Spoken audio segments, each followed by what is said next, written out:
ओम जयंती मंगला काली भद्रकाली कपालिनी दुर्गा क्षमा शिवा धात्री स्वाहा स्वधा नमोस्तुते। जय माता दी। आप सभी का हमारी यूट्यूब चैनल पर हार्दिक स्वागत है। आप सभी को गुप्त नवरात्रि की हार्दिक शुभकामनाएं। माता रानी आप सभी की मनोकामना पूर्ण करें। गुप्त नवरात्रि में भक्तजन देवी माता की 10 महाविद्याओं की गुप्त रूप से साधना करके माता रानी से आशीर्वाद प्राप्त करते हैं। मान्यता है कि जो भी व्यक्ति इन दिनों में देवी माँ की आराधना पूजा गुप्त रूप से करते हैं उनकी हर मनोकामना पूर्ण होती हैं। तो प्रिय भक्तजनों, आज मैं सुना रही हूँ गुप्त नवरात्रि के प्रथम दिन सुनी जाने वाली बड़ी ही पावन कथा। इस कथा को श्रद्धा भाव से पूरा अवश्य सुनिएगा। या देवी सर्वभूतेषु माँ काली रूपेण संस्थिता नमस्तस्यै नमस्तस्यै नमस्तस्यै नमो नमः। माँ दुर्गा का विकराल रूप है माँ काली, और ये बात सब जानते हैं कि दुष्टों का संहार करने के लिए माँ ने ये रूप धरा था। शास्त्रों में माँ के इस रूप को धारण करने के पीछे कई कथाएं प्रचलित हैं और उनका व्याख्यान भी वहां मिलता है। एक बार दारुक नाम के असुर ने ब्रह्मा को प्रसन्न किया।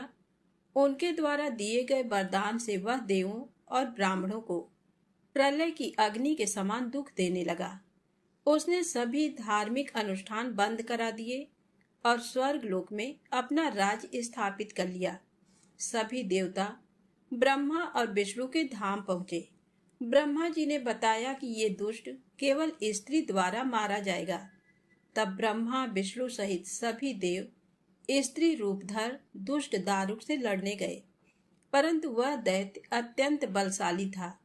उसने उन सभी को परास्त कर भगा दिया।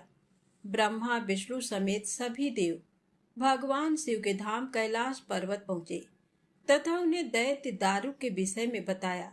भगवान शिव ने उनकी बात सुन माँ पार्वती की ओर देखा और कहा, हे कल्याणी, जगत के हित के लिए और दुष्ट दारुक के वध के लिए मैं तुमसे प्रार्थना करता हूँ। ये सुन माँ पार्वती मुस्कुराईं और अपने एक अंश को भगवान शिव में प्रवेश कराया, जिसे माँ भगवती के माया से इंद्र आदि देवता और ब्रह्मा नहीं देख पाए। उन्होंने देवी को शिव के पास बैठे देखा। माँ भगवती का वह अंश भगवान शिव के शरीर में प्रवेश कर उनके कंठ में स्थित विष से अपना आकार धारण करने लगा। विष के प्रभाव से वह काले वर्ण में परिवर्तित हुआ। भगवान शिव ने उस अंश को अपने भीतर महसूस कर अपना तीसरा नेत्र खोला। उनके नेत्र द्वारा भयंकर विकराल रूपी काले वर्ण वाली माँ काली उत्पन्न हुई। माँ काली के ललाट में तीसरा नेत्र और चंद्र रेखा थी। कंठ में कराल विष का चिन्ह था और हाथ में त्रिशूल व नाना प्रकार के आभूषण व वस्त्रों से वह सुशोभित थी। माँ काली के भयंकर व विशाल रूप को देख देवता व सिद्ध लोग भागने लगे। माँ काली के केवल हुंकार मात्र से दारुक समेत सभी असुर सेना जलकर भस्म हो गई। माँ के क्रोध की ज्वाला से संपूर्ण लोक जलने लगा। उनके क्रोध से संसार को जलते देख भगवान शिव ने एक बालक का रूप धारण किया। शिव शमशान में पहुंचे और वहां लेटकर रोने लगे। जब माँ काली ने शिव रूपी उस बालक को देखा तो वह उनके उस रूप से मोहित हो गई। वात्सल्य भाव से उन्होंने शिव को अपने हृदय से लगा लिया तथा अपने स्तनों से उन्हें दूध पिलाने लगी। भगवान शिव ने दूध के साथ ही उनके क्रोध का भी पान कर लिया। उनके उस क्रोध से 8 मूर्ति हुई जो क्षेत्रपाल कहलाईं। शिव जी द्वारा माँ काली का क्रोध पी जाने के कारण वह मूर्छित हो गईं। देवी को होश में लाने के लिए शिव जी ने शिव तांडव किया। होश में आने पर माँ काली ने जब शिव जी को नृत्य करते देखा तो वे भी नाचने लगी, जिस कारण उन्हें योगिनी भी कहा गया। तो प्रेम से बोले, काली माता की जय हो। अब आइए सुने गुप्त नवरात्रि से जुड़ी दूसरी पौराणिक कथा। एक समय ऋषि श्रृंगी भक्तजनों को दर्शन दे रहे थे। अचानक भीड़ से एक स्त्री निकल कर आई और करबद्ध होकर ऋषि श्रृंगी से बोली कि मेरे पति दुर्व्यसनों से सदा घिरे रहते हैं, जिस कारण मैं कोई पूजा पाठ नहीं कर पाती। धर्म और भक्ति से जुड़े पवित्र कार्यों का संपादन भी नहीं कर पाती। यहाँ तक कि ऋषियों को उनके हिस्से का अन्न भी समर्पित नहीं कर पाती। मेरा पति मांसाहारी है, जुआरी है, लेकिन मैं माँ दुर्गा की सेवा करना चाहती हूँ। उनकी भक्ति साधना से अपने और परिवार के जीवन को सफल बनाना चाहती हूँ। ऋषि श्रृंगी महिला के भक्ति भाव से बहुत प्रभावित हुए। ऋषि ने उस स्त्री को आदर पूर्वक उपाय बताते हुए कहा कि वासंतिक और शारदीय नवरात्रों से तो आम जनमानस परिचित है, लेकिन इसके अतिरिक्त 2 नवरात्र और भी होते हैं जिन्हें गुप्त नवरात्रि कहा जाता है। उन्होंने कहा कि प्रकट नवरात्रों में 9 देवियों की उपासना होती है और गुप्त नवरात्रों में 10 महाविद्याओं की साधना की जाती है। यदि इन गुप्त नवरात्रि में कोई भी भक्त माता दुर्गा की पूजा साधना करता है तो माँ उसके जीवन को सफल कर देती हैं। ऋषि श्रृंगी ने आगे कहा कि लोभी, कामी, व्यसनी, मांसाहारी अथवा पूजा पाठ न कर सकने वाला भी यदि गुप्त नवरात्रों में माता की पूजा करता है तो उसे जीवन में कुछ और करने की आवश्यकता ही नहीं रहती। उस स्त्री ने ऋषि श्रृंगी के वचनों पर पूर्ण श्रद्धा करते हुए गुप्त नवरात्रि की पूजा की। माँ उस पर प्रसन्न हुई और उस स्त्री के जीवन में परिवर्तन आने लगा। उसके घर में सुख शांति आ गई। पति जो गलत रास्ते पर था, सही मार्ग पर आ गया। गुप्त नवरात्रि की माता की आराधना करने से उनका जीवन पुनः खिल उठा। तो प्रेम से बोलें, अम्बे मात की जय हो। माँ काली को देवी दुर्गा की 10 महाविद्याओं में से एक माना जाता है। कालिका के दरबार में जो एक बार चला जाता है उसका नाम पता दर्ज हो जाता है। यहाँ यदि दान मिलता है तो दंड भी, आशीर्वाद मिलता है तो शाप भी। यदि आप कालिका के दरबार में जो भी वादा करने आए उसे पूरा जरूर करें। जो भी मन्नत के बदले को करने का वचन दे उसे पूरा जरूर करें, अन्यथा कालिका माता रुष्ट हो सकती हैं। जो एक निष्ठ, सत्यवादी और वचन का पक्का है, समझो उसका काम भी तुरंत होगा। माँ दुर्गा ने कई जन्म लिए थे, उनमें से 2 जन्मों की कथाएं ज्यादा प्रसिद्ध हैं। पहला, जब उन्होंने राजा दक्ष के यहाँ सती के रूप में जन्म लिया था और फिर वे यज्ञ की आग में कूदकर भस्म हो गई थी। दूसरा, जब उन्होंने पर्वतराज हिमालय की पुत्री के रूप में जन्म लिया, तब वे पार्वती कहलाईं। दक्ष प्रजापति ब्रह्मा के पुत्र थे। उनकी दत्तक पुत्री थी सती, जिन्होंने तपस्या करके शिव को अपना पति बनाया। लेकिन शिव जी की जीवन शैली दक्ष को बिल्कुल ही नापसंद थी। शिव और सती का अत्यंत सुखी दाम्पत्य जीवन था, पर शिव को बेइज्जत करने का ख्याल दक्ष के दिल से नहीं गया था। इसी मनसा से उन्होंने एक यज्ञ का आयोजन किया, जिसमें शिव और सती को छोड़कर सभी देवी देवताओं को निमंत्रित किया। जब सती को इसकी सूचना मिली तो उन्होंने उस यज्ञ में जाने की ठान ली। शिव जी से अनुमति मांगी तो उन्होंने साफ मना कर दिया। उन्होंने कहा कि जब हमें बुलाया ही नहीं है तो हम क्यों जाएं? सती ने कहा कि मेरे पिता हैं तो मैं तो बिना बुलाए भी जा सकती हूँ। लेकिन शिव जी ने उन्हें वहाँ जाने से मना किया। तो माता सती को क्रोध आ गया और क्रोधित होकर वे कहने लगी, मैं दक्ष यज्ञ में जाऊंगी और उसमें अपना हिस्सा लूंगी, नहीं तो उसका विध्वंस कर दूंगी। वे पिता और पति के इस व्यवहार से इतनी आहत हुई कि क्रोध से उनकी आंखें लाल हो गई। वे उग्र दृष्टि से शिव को देखने लगी। उनके होंठ फड़फड़ाने लगे। फिर उन्होंने भयानक अट्टहास किया। शिव भयभीत हो गए। वे इधर उधर भागने लगे।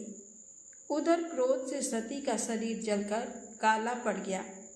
उनके इस विकराल रूप को देखकर शिव तो भाग चले, लेकिन जिस दिशा में भी वे जाते वहाँ एक न एक भयानक देवी उनका रास्ता रोक देती। वे 10 दिशाओं में भागे और 10 देवियों ने उनका रास्ता रोका और अंत में सभी काली में मिल गईं। हार कर शिव सती के सामने आ खड़े हुए। उन्होंने सती से पूछा, कौन है ये? सती ने बताया, ये मेरे 10 रूप हैं।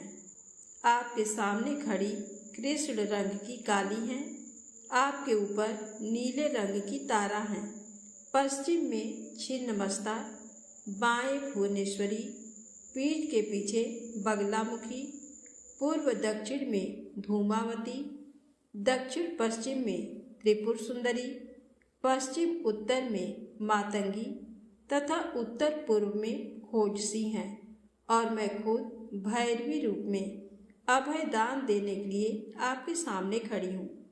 माता का ये विकराल रूप देख शिव कुछ भी नहीं कह पाए और वे दक्ष यज्ञ में चली गईं। काली माता के हाथ में कटा हुआ सिर है जिससे रक्त टपकता रहता है। भयंकर रूप होते हुए भी माता भक्तों के लिए कल्याणकारी है। आप आइए सुने भक्तों की रक्षा करने वाली माँ काली की बड़ी ही अद्भुत और अनोखी कथा। सुंदरपुर नामक एक बहुत ही सुंदर नगर था। उस नगर में माता काली का एक विशाल और भव्य मंदिर था और उस मंदिर के बाद चारों तरफ जंगल और झाड़ियों का इतना गहन साम्राज्य था कि शाम के समय उधर कोई भी भूले भटके से नहीं जाता था। यहाँ तक कि मंदिर के पुजारी भी धुंधला छाने से पहले ही मंदिर में दिया जलाकर आरती वगैरह करके माता को शयन करा के जल्दी से विदा हो जाते थे। उसी मंदिर के पास एक नहर था। नहर के उस पार उसी गांव में एक ब्राह्मण रहते थे जो कि माता काली के बहुत बड़े भक्त थे। स्वभाव से अत्यंत भोले और कुल देवी माता काली के अनन्य भक्त थे। लोगों के लाख मना करने के बाद भी जाड़ा, गर्मी, बरसात, मौसम कैसा भी हो, रात को भोजन करके सोने से पहले वे नहर पार करके मंदिर में मत्था टेकने जरूर जाते थे।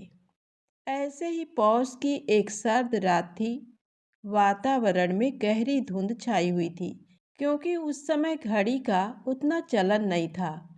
तो ब्राह्मण देव भोजन करने के बाद अपने खेत की रखवाली तथा माता का दर्शन करने के लिए वहां पर चले आए। खेत में फसलों की रखवाली करते हुए उन्हें काफ़ी समय हो गया। आसमान में कोहरे की वजह से चांद दिखाई नहीं दे रहा था, सो समय का ठीक ठीक अंदाजा नहीं लग पाया और शरीर पर कंबल डाले ब्राह्मण देव रोज की तरह मंदिर की ओर बढ़ चले। क्योंकि उस समय नहर में पानी घुटनों से ज़्यादा नहीं था, तो पार करने में ज़्यादा परेशानी नहीं हुई। जाड़े की उस रात जब वो मंदिर के पास पहुँचे, दूर दूर तक सन्नाटा भाए भाए कर रहा था। एक पल को उनका शरीर भय के मारे गनगना गया। आंखें अनायास मुद गई।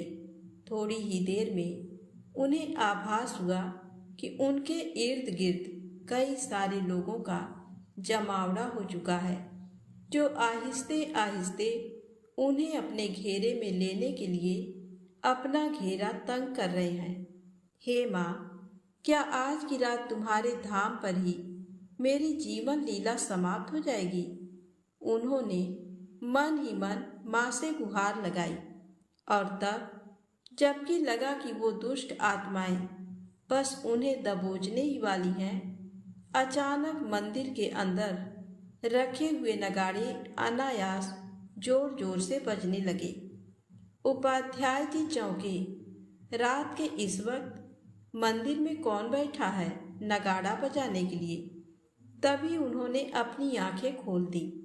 आसपास किसी का नामो निशान तक नहीं था। सहसा उनकी नजर मंदिर के द्वार की ओर उठी। फाटक चौपट खुला था और उसमें से साक्षात कुलदेवी बाहर आ रही थी। क्यों रे, यही समय मिला है तुझे मेरे पास आने का? जानता नहीं कि ये मेरे शयन का समय है? अभी मुझे थोड़ी सी भी देर हो जाती तो तू जिंदा नहीं रहता। फिर कल को लोग यही कहते कि देवी माँ का इतना भक्त बनता था और उन्हीं के धाम पर उसके प्राण ना बच पाए। माई, ये तो मेरा रोज का नियम है, आज कैसे नागा कर देता। हरबंश उपाध्याय देवी को सामने पाकर निहाल हो गए और उनके चरणों में लौट गए। देवी ने कहा, पगले, रोज से आज ज्यादा देर कर दिया है तूने, अभी आधी रात का समय हो चला है। पंडित जी ने कहा, माई, गलती हो गई, मुझे समय का पता नहीं चला, पर क्या करूं, जब तक आपके दर्शन नहीं कर लेता मुझे संतोष ही नहीं मिलता। माता ने कहा, जानती हूँ रे, इसीलिए तो पहली बार किसी के सामने साक्षात आई हूँ, पर तू भी ये मूर्खता छोड़ दे। पंडित जी ने कहा, माई, ये तो मेरी भक्ति है। देवी ने कहा, निस्संदेह तुम्हारी भक्ति उत्कृष्ट है, इसीलिए तो कह रही हूँ।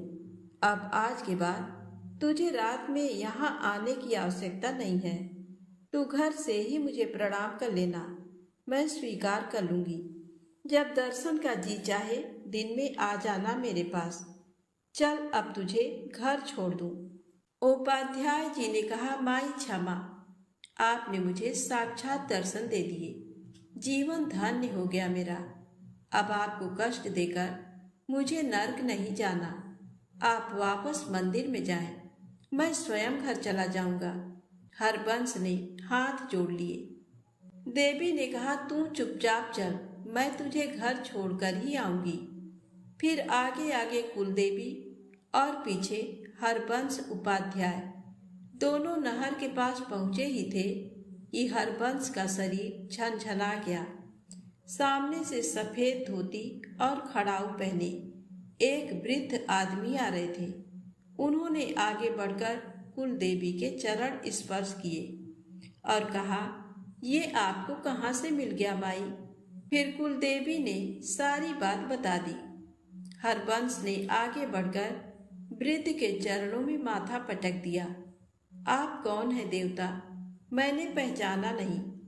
तब कुलदेवी माँ ने बताया, अरे यही तो हैं तुम्हारे गांव के देवता। हाँ, कभी देखे नहीं तो पहचानोगे कैसे? रात के पहर जब मेरा शयन का समय होता है, ये पूरे गांव क्षेत्र का भ्रमण करते हैं ताकि कुछ अनिष्ट ना हो। वृद्ध मुस्कुराए, माई, अब आप अपने धाम पर जाएं, मैं इसे गांव तक छोड़कर आता हूँ। हरबंश उपाध्याय के जैसे भाग्य उदय हुए थे। माई के चरणों में देर तक पड़े अश्रु बहाते रहे। फिर ग्राम देवता के साथ गांव की सीमा पर आए। तब ग्राम देवता ने कहा, अब तू घर जा हरबंश, जब भी मन से याद करेगा हम लोग तुम्हारे पास होंगे, लेकिन अंधियारी रात में अपने प्राणों को संकट में डाल हम लोगों के पास आने की गलती दोबारा मत करना।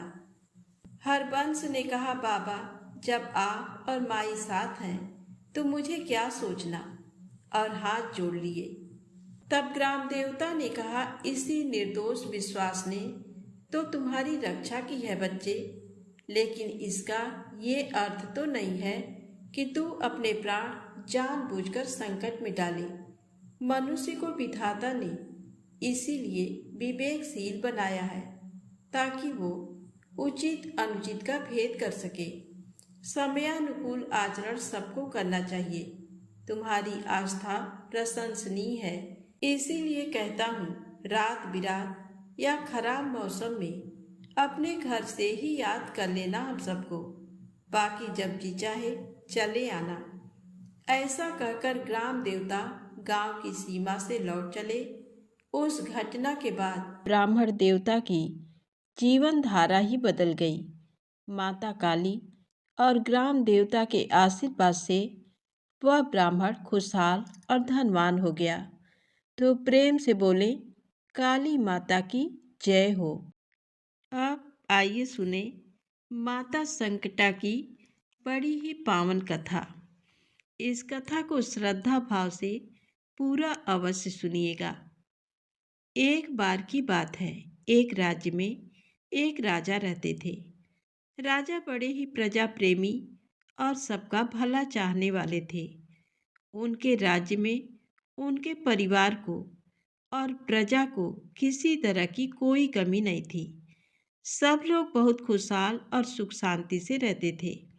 लेकिन राजा को हमेशा एक चिंता सताती रहती थी, क्योंकि उस राजा और रानी की कोई संतान नहीं थी।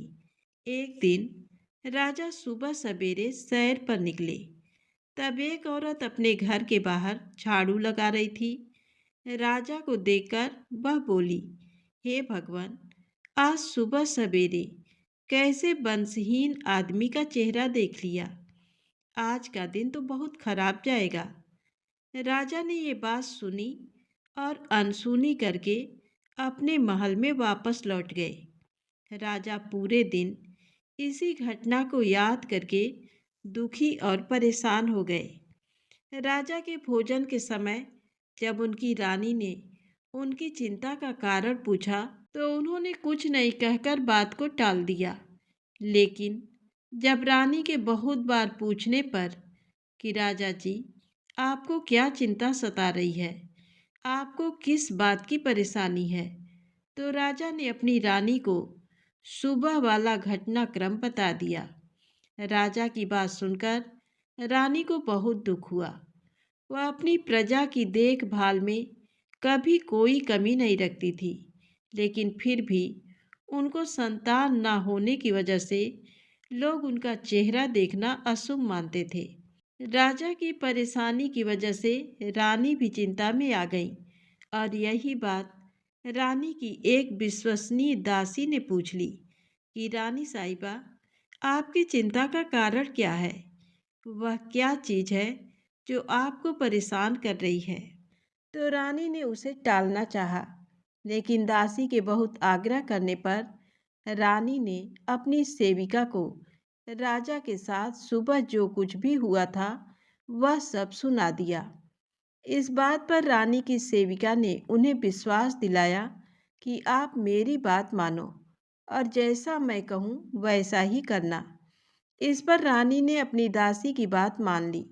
रानी की दासी ने अगले दिन पूरे राज्य में खबर फैला दी कि रानी गर्भवती हो गई हैं।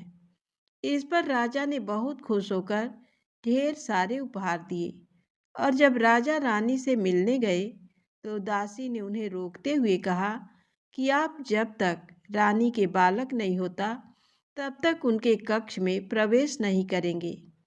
राजा के बहुत मनाने पर भी रानी नहीं मानी और राजा वहां से रवाना हो गए। रानी बैठी बैठी परेशान हो रही थी। अपनी दासी के कहने पर रानी ने राजा से ही नहीं बल्कि पूरे राज्य की प्रजा से झूठ बोला था कि वह गर्भवती हैं। धीरे धीरे 9 महीने पूरे हो गए। अब रानी को दिन रात चिंता सताने लगी। रानी बड़ी मुश्किल में फंस गई थी, क्योंकि उन्हें पता था कि राजा कभी भी आकर उनसे पूछ सकते हैं कि बताओ, हमारा बालक कहाँ है। तब रानी राजा को क्या जवाब देगी। रानी ने ये अपनी दुविधा अपनी दासी को कह सुनाई, लेकिन दासी ने उन्हें कहा कि आप निश्चिंत होकर मेरा विश्वास करें। तब दासी ने पूरे राज्य में ये खबर फैला दी कि रानी ने एक बहुत ही सुंदर पुत्र को जन्म दिया है। ये बात सुनकर राज्य में सभी लोग बहुत प्रसन्न हुए और जब राजा अपने पुत्र को देखने के लिए रानी के कमरे में गए तो दासी ने उन्हें दरवाजे पर ही रोक लिया और कहा कि हे महाराज, जब आपने इतनी प्रतीक्षा की है तो थोड़ी प्रतीक्षा और कर लीजिए। अब आप अपने पुत्र का मुंह कुछ समय बाद ही देखना। दासी ने फिर नगर में खबर फैला दी कि राजकुमार का नामकरण संस्कार हो गया है। और फिर कुछ समय बीतने के बाद उसने ये खबर करवाई कि राजकुमार का मुंडन संस्कार भी हो गया है। राजा से अब नहीं रहा गया। राजा रानी के कक्ष में रानी से मिलने गए। दासी ने उन्हें दरवाजे पर रोककर बोला, हे महाराज, अभी अपने पुत्र का मुंह देखना आपके लिए अशुभ संकेत है। इसलिए आप अपने पुत्र को सिर्फ तभी देख पाएंगे जब वह 12 वर्ष का हो जाएगा। जब उसकी उम्र 12 वर्ष की हो जाएगी तब हम उसका विवाह करेंगे। अब आप अपने पुत्र का मुंह उसके विवाह मंडप में ही देखिएगा। ये कहकर दासी रानी का कमरा अंदर से बंद कर दी। धीरे धीरे समय बीता और 12 वर्ष पूरे हो गए। 12 वर्ष पूरे होने पर दासी ने अपने राजा से कहा कि हे महाराज, अब आपका पुत्र 12 वर्ष का हो गया है। आप इसके लिए वधू ढूंढना शुरू कर दीजिए और शादी की तैयारियां करवाना भी शुरू कीजिए। राजा ने अपने पुत्र के लिए दूर देश के एक बहुत ही सुंदर राजकुमारी से अपने पुत्र का विवाह तय कर दिया। राज्य में राजकुमार की शादी की तैयारी बहुत धूमधाम से चलने लगी। दूसरी तरफ दासी ने 1.25 मन चावल का आटा मंगवाया। उस आटे से उसने एक बहुत ही सुंदर, आकर्षक 12 वर्ष के बालक जितना पुतला बनवाया। इस पुतले पर दासी ने मेवों से बहुत ही सुंदर सजावट की। इसके बाद दासी ने उस पुतले को बिल्कुल एक दूल्हे की तरह सजाया और एक पालकी मंगवाई। दासी ने उस चावल के पुतले को बहुत ही सुगंधित कर दिया। उस पालकी में उसे बिठाया और दासी ने राजा से विशेष प्रार्थना की कि हे राजा, ये राजकुमार मेरे ही साथ रहेंगे, इसलिए आज उसकी बारात में उसके साथ पालकी में मैं बैठूंगी। दासी की ये प्रार्थना राजा ने स्वीकार कर ली और बारात चलने लगी। चलते चलते बारात एक घने जंगल से गुजरी और रास्ते में जब संकटा माता का मंदिर आया तो वहां पर दासी ने विश्राम करने के लिए कहा। इसके बाद दासी उस चावल के पुतले को पालकी में ही रखकर कुएं से पानी पीने के लिए चली गई। जंगल में संकटा माता और उनकी सहेलियों को एक बहुत ही अच्छी खुशबू आई और उन्होंने देखा कि ये खुशबू एक पालकी से आ रही है। संकटा माता और उनकी सहेलियों ने पालकी में झांक कर देखा तो उन्हें पता चला कि पालकी में एक बहुत ही विशाल मानव रूपी मिठाई रखी हुई है। तो सबने मिलकर उस मिठाई को पूरा खा लिया। मिठाई खाकर संकटा माता और उनकी सहेलियां वापस मंदिर में चली गईं। जब लोग कुएं से पानी पीकर वापस आए तो देखा पालकी में तो कोई नहीं है। ये देखकर दासी बहुत घबरा गई। वह संकटा माता के मंदिर में जाकर जोर जोर से विलाप करने लगी कि हे माता, लौटा दो बेटा, लौटा दो बेटा। दासी का विलाप सुनकर संकटा माता प्रकट हुई। तो दासी ने कहा, हे संकटा माता, मेरा बेटा लौटा दो, उस पुत्र को हमें लौटा दो। तो माता ने कहा कि अब मैं तुम्हें बेटा कहाँ से दूं? और मिठाई बहुत सुगंधित थी तो मैं तो उसे खा ही गई। लेकिन दासी ने विलाप करना नहीं छोड़ा। तो संकटा माता ने उसकी बात मानते हुए कहा, ठीक है, मैं तुम्हें एक बेटा देती हूँ, लेकिन मेरी एक शर्त है। दासी ने बोला कि माता बताइए, आपकी क्या शर्त है?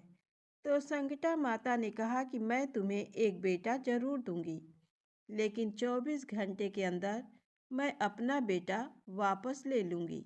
दासी ने माता की बात मान ली और संकटा माता ने अपने चमत्कार से दासी को एक बहुत ही सुंदर 12 वर्ष का बेटा दिया। इतने सुंदर बालक को देखकर दासी तो आश्चर्यचकित हो गई। बालक को पालकी में बिठाकर जब वह विवाह स्थल पर पहुंची तब दासी ने राजा से कहा कि हे महाराज, आप अपने पुत्र का चेहरा देख सकते हैं। अब राजा अपने राजकुमार के पास गया तो अपने बेटे का इतना सुंदर और भव्य रूप देखकर आश्चर्यचकित रह गया। तब राजा ने कहा कि बालक की इतनी सुंदरता की वजह से आपने मुझसे इतने वर्ष तक इसके पास नहीं आने दिया, लेकिन अब मैं अपने पुत्र को जी भरकर देखूंगा। राजकुमार का विवाह धूमधाम से संपन्न हुआ और सभी लोग वापस अपने राज्य आ गए। दासी ने रानी को अपने बेटे और बहू की आरती उतारने के लिए दरवाजे पर बुलाया, लेकिन रानी तो डर के मारे अपने कक्ष में कांप रही थी। असल में उसका कोई पुत्र तो है ही नहीं। ये बात जब राजा को पता चलेगी तो राजा उनसे गुस्से में आकर भयंकर दंड देंगे।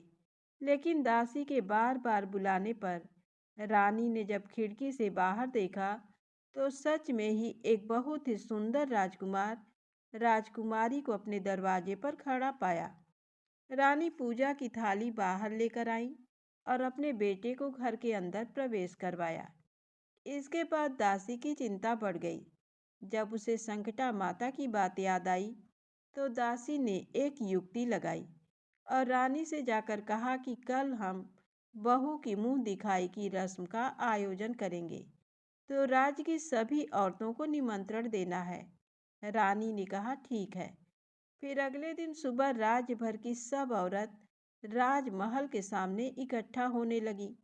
दासी ने बहू को खूब अच्छे से समझाया कि तुम्हें हर स्त्री के पैर छूने हैं, चाहे वह स्त्री किसी भी वर्ग और किसी भी जाति की क्यों ना हो।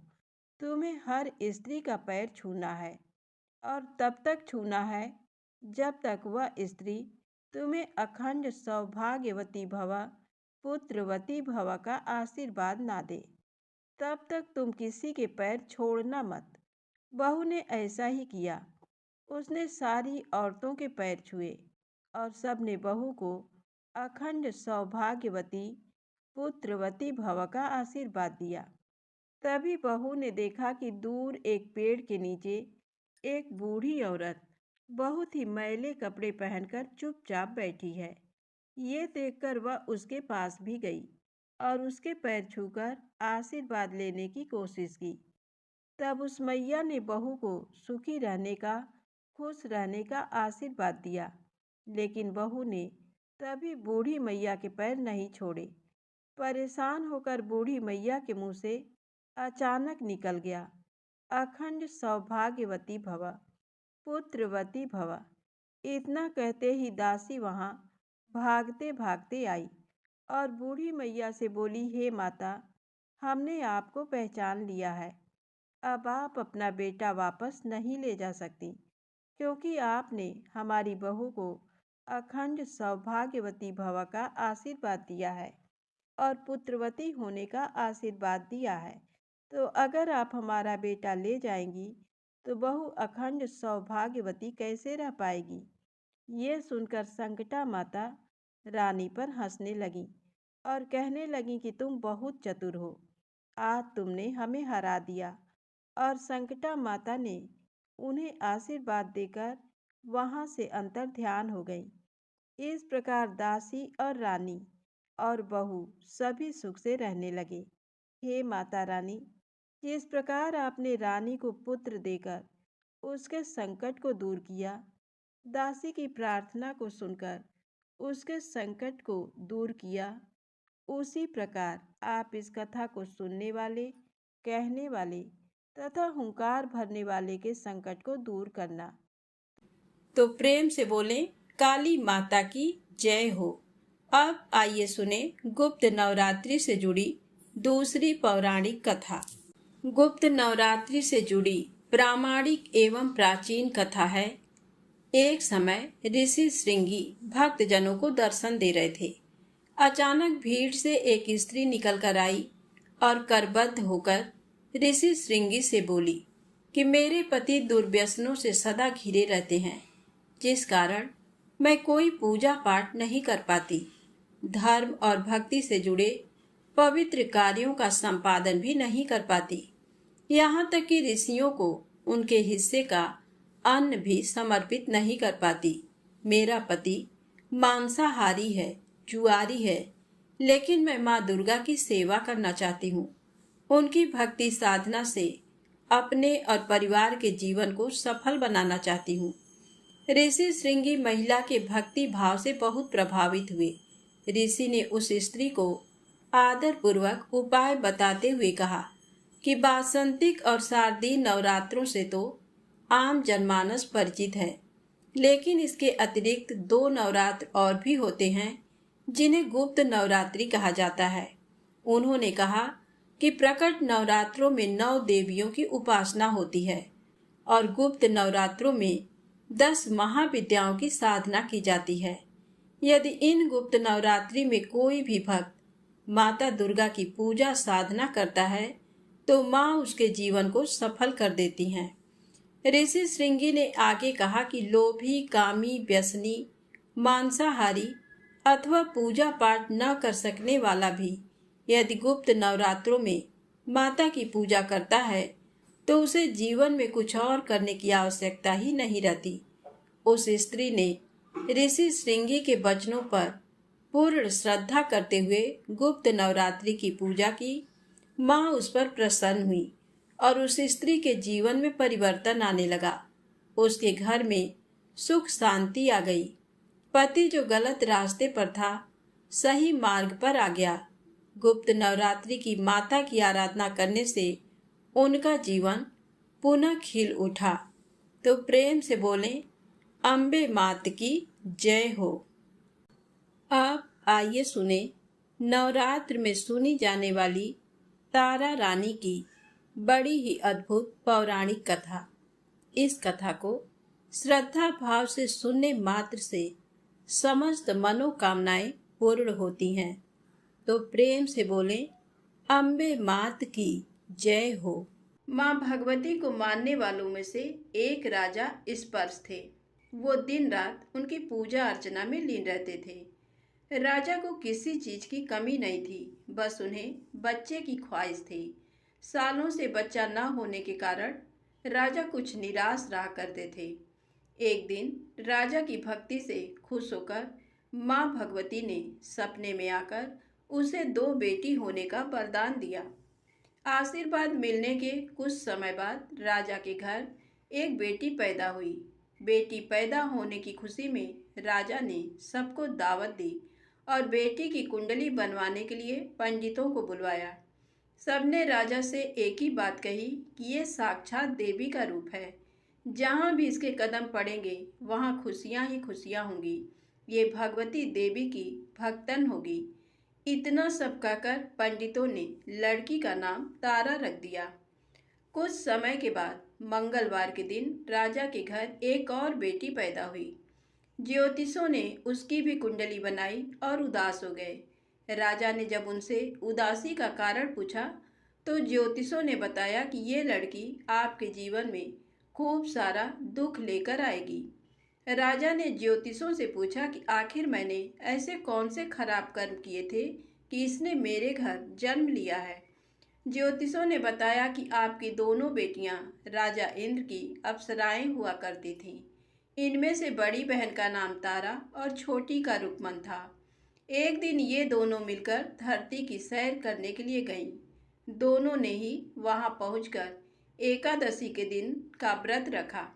तारा ने अपनी छोटी बहन से कहा कि आज एकादशी का व्रत है, इसलिए बाजार जाकर कुछ ताजे फल ले आओ, लेकिन वहाँ कुछ खाना मत। रुकमन बाजार फल लेने के लिए चली गई। वहाँ उसे मछली के पकौड़े दिखे। उसने झट से उन्हें खा लिया और अपनी दीदी के लिए कुछ फल ले लिए। रुकमन से तारा ने पूछा कि तुम अपने लिए फल क्यों नहीं लाई। उसने जवाब दिया कि वो मछली के पकौड़े खाकर आई है। तारा ने गुस्से में कहा कि तुम पापिन हो, एकादशी के दिन तुमने मछली खा ली। ऐसे खराब कर्म के लिए मैं तुम्हें छिपकली बनने का श्राप देती हूँ। अब उसी जंगल में तारा की बहन छिपकली बनकर रहने लगी। वहाँ एक जाने माने ऋषि गुरु गोरख भी अपने कुछ शिष्यों के साथ रहते थे। उनके शिष्यों में से एक बहुत ही घमंडी था। अपने घमंड के चलते वो शिष्य कमंडल में पानी भरकर एकांत में बैठकर तपस्या करने लगा। तभी एक प्यासी गाय वहां आ गई।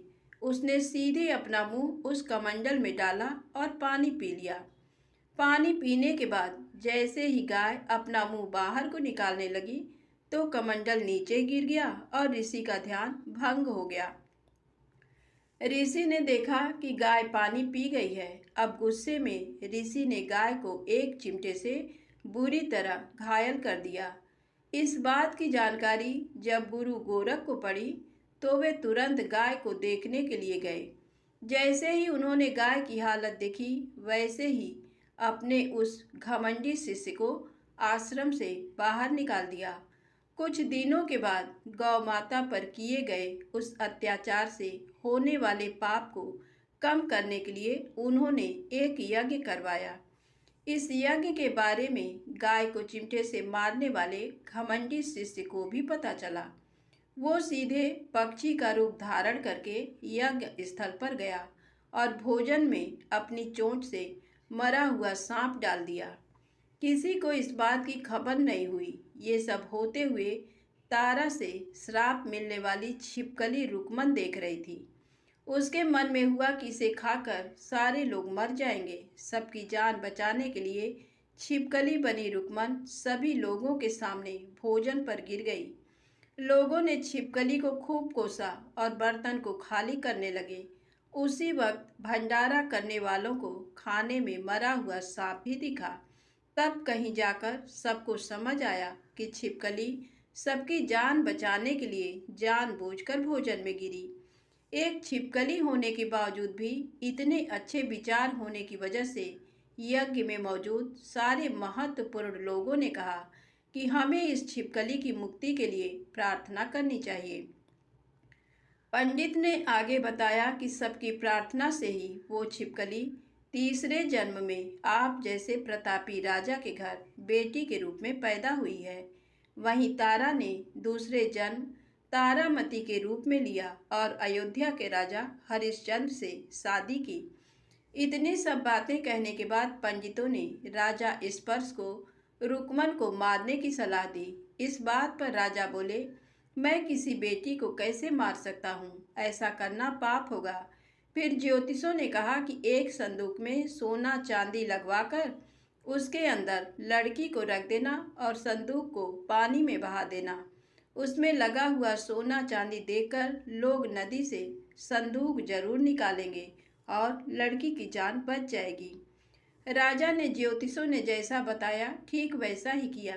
नदी में सोना चांदी जड़ा हुआ संदूक देखकर काशी के पास ही एक भंगी ने उसे बाहर निकाल लिया। उसके कोई बच्चे नहीं थे, इसलिए उसने संदूक के अंदर की लड़की को पालने का फैसला लिया। उसे भंगी व उसकी पत्नी ने खूब प्यार से पाला और रुक्को नाम रख दिया। बड़ी होते ही दोनों ने रुक्को की शादी करवा दी। रुक्को की सासू माँ तारामती और राजा हरिश्चंद्र के महल में साफ सफाई करने का काम किया करते थे। कुछ दिनों के बाद रुक्को की सासू माँ बीमार हो गई। उनकी जगह रुक्को वहाँ काम करने लगी। तारामती ने उसे देखा और पुराने जन्म के पुण्य के कारण पहचान लिया और उसे कहा कि तुम मेरे साथ बैठ जाओ। रुक्को ने बोला कि मैं तो भंगिन हूँ, इसलिए आपके पास नहीं बैठ सकती। तब तारामती ने उसे बताया कि तुम पूर्व जन्म में मेरी ही बहन थी। तुमने एकादशी के व्रत के दिन मछली खा ली थी और मैंने तुम्हें दंड देते हुए छिपकली बना दिया। अब तुम्हें दोबारा मनुष्य जन्म मिला है तो इस जन्म में माँ वैष्णो की पूजा करके पुण्य कमा लो। माँ की पूजा से तुम्हारी सारी इच्छाएं भी पूरी होंगी।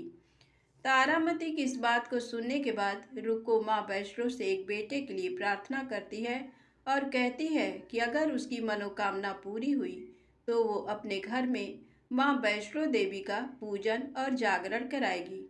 माँ वैष्णो देवी उसकी प्रार्थना सुन लेती हैं और उसे बेटा होता है। पुत्र की प्राप्ति के बाद रुक्को उसकी देखभाल और प्यार दुलार में माँ वैष्णो देवी की पूजा करना भूल जाती है। ऐसा होते होते 5 साल बीत गए और फिर एक दिन उस बच्चे को चेचक यानी माता निकल आती हैं। बच्चे की ऐसी स्थिति देखकर परेशान रुक्को अपने पिछले जन्म की बहन तारामती के घर जाकर उन्हें इस समस्या के बारे में बताती है। तब तारामती ने पूछा कि तुमने माँ वैष्णो देवी की पूजा अर्चना में कोई गलती तो नहीं की। फिर रिको को याद आता है कि उसने माँ वैष्णो देवी का जागरण कराने का प्रण लिया था। ये बात याद आते ही रुको को काफी पछतावा हुआ और मन में माँ से कहा कि बच्चे के ठीक होते ही वो अपने घर में जागरण कराएगी। अगले ही दिन उसका बेटा पूरी तरह ठीक हो जाता है। तभी रुको ने माता रानी के मंदिर जाकर पुजारियों को कहा कि मंगलवार के दिन घर में जागरण करवा दीजिए। रुको की बात सुनकर पंडित जी कहते हैं, तुम 5 रुपए दे दो, तुम्हारे लिए हम मंदिर में ही जागरण करा देते हैं। रुको कहती है, मुझे पता है मैं छोटी जाति हूँ, लेकिन आप मेरे घर आकर ही जागरण करवा दीजिए। माँ किसी तरह का भेदभाव नहीं करती है, तो आपको भी नहीं करना चाहिए। इस पर पंडितों ने विचार विमर्श करके कहा कि अगर रानी आपके जागरण में आती है तो हम तुम्हारे घर आकर जागरण करने के लिए तैयार हैं। पंडितों की बातें सुनकर रुक्को अपनी बहन रानी तारामती के पास जाती है और तारामती को सारी बात बताती है। रुक्को की बातें सुनकर तारामती जागरण में जाने के लिए तैयार हो जाती है।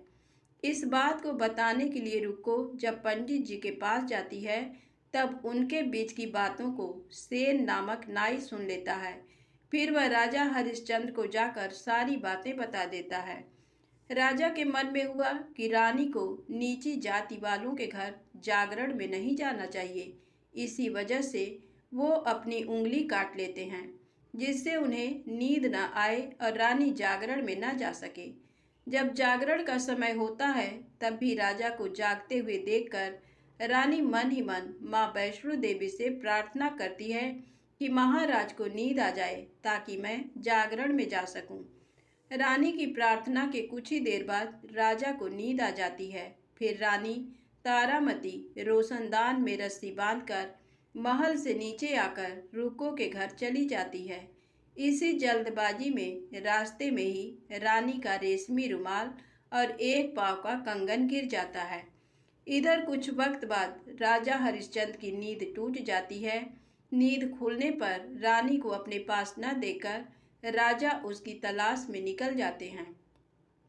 रानी को ढूंढते ढूंढते उन्हें रानी का रुमाल और कंगन मिलता है। रानी की चीजों को अपने साथ लेकर राजा जागरण स्थल पहुंचते हैं और एक जगह चुपचाप बैठकर जागरण सुनने लगते हैं। माँ वैष्णो देवी के जयकारे के साथ जागरण खत्म होता है और सभी को प्रसाद दिया जाता है। तब रानी अपने हिस्से के प्रसाद को झोली में डाल लेती है। रानी के ऐसा करने पर लोग उनसे पूछते हैं कि वो प्रसाद क्यों नहीं खा रही हैं। अगर आप प्रसाद का सेवन नहीं करती हैं तो जागरण में आए लोग भी प्रसाद नहीं खाएंगे। तब रानी बोलती है कि वह प्रसाद राजा के लिए था, अब आप मुझे प्रसाद दीजिए। फिर अपने लिए प्रसाद लेकर रानी सबके सामने उसे खा लेती है। रानी के प्रसाद खाते ही जागरण में मौजूद सभी भक्तों ने भी प्रसाद खाया। इसके बाद रानी महल के लिए निकल जाती है। तभी रास्ते में ही राजा उन्हें रोककर पूछते हैं कि तुमने नीच जाति के घर प्रसाद खाकर खुद को अपवित्र कर लिया है। तुमने मेरे लिए भी प्रसाद रखा है, अब तुम उससे मुझे भी अपवित्र करना चाहती हो। अब मैं तुम्हें अपने महल नहीं लेकर जा सकता। ये बोलते हुए जब राजा रानी की झोली को देखता है, तब उन्हें प्रसाद की जगह गुलाब, चंपा जैसे अनेक फूल और कच्चा चावल व सुपारियां नजर दिखती हैं। इस चमत्कार को देखकर राजा हैरान हो जाते हैं। फिर राजा चुपचाप रानी को अपने साथ लेकर महल पहुंचे हैं। वहां रानी बिना माचिस के ही माता रानी के सामने दीप जलाकर राजा हरिश्चंद्र को और हैरान कर देती हैं। फिर रानी बोलती है कि माता के दर्शन करने के लिए बहुत बड़ा त्याग करना पड़ता है। इसके लिए आपको अपने बेटे रोहिताश्व की बलि देनी होगी, तभी माँ दुर्गा आपको साक्षात दर्शन देंगी। यह सुनकर राजा के मन में माँ के दर्शन की इच्छा होने लगी, जिसके लिए राजा अपने पुत्र की बलि दे देते हैं। बलि देने के बाद माँ दुर्गा शेर पर सवार होकर प्रकट हो जाती हैं। उन्हें देखकर राजा हरिश्चंद्र काफी खुश हो गए और माँ दुर्गा ने तुरंत राजा के बेटे को दोबारा जिंदा कर दिया। इस चमत्कार को देखकर राजा हरिश्चंद्र खुश हो गए। तभी राजा ने माँ की पूरी विधि से पूजा करके उनसे गलतियों की माफ़ी मांगी। माँ दुर्गा ने भी राजा को खुश रहने का आशीर्वाद दिया और अंतर्ध्यान हो गई। तब राजा ने तारा रानी से कहा कि मैं बहुत खुश हूँ कि मुझे पत्नी के रूप में आप मिली हैं। फिर राजा हरिश्चंद्र, तारा रानी और रुक्मन तीनों अपनी मनुष्य योनि से छुटकारा पाकर देवलोक में चले जाते हैं। तारा रानी व्रत कथा जीवन में श्रेष्ठ कर्म करने की सीख देती है। बुरे कर्मों के फल इंसान को भोगने ही पड़ते हैं। धन्यवाद। प्रेम से बोलें माता रानी की जय।